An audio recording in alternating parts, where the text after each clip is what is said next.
Stikes Panakukang Makassar wisuda 272 lulusan tenaga kesehatan profesional. Suasana khidmat menyelimuti sidang terbuka Stikes Panakukang Makassar dalam wisuda, pelantikan dan penyumpahan lulusan program diploma, sarjana dan profesi nurse periode 1 tahun akademik 2025-2026 di Klaro Makassar Selasa 14.10.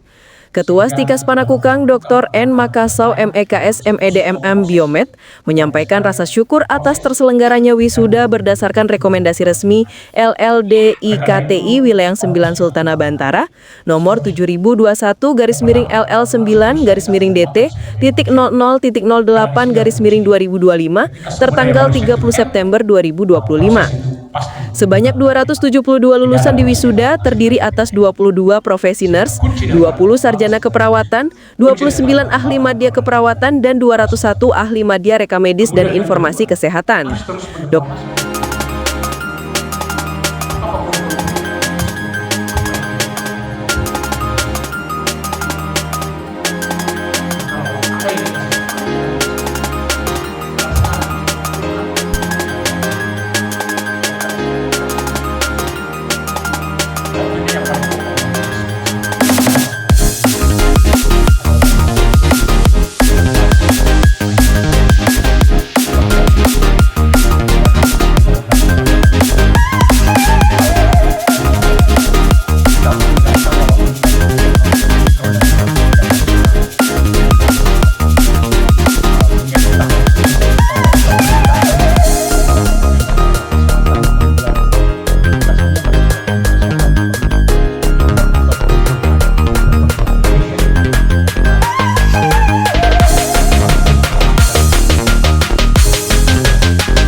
Download Tribun X sekarang, menghadirkan lokal menjadi Indonesia.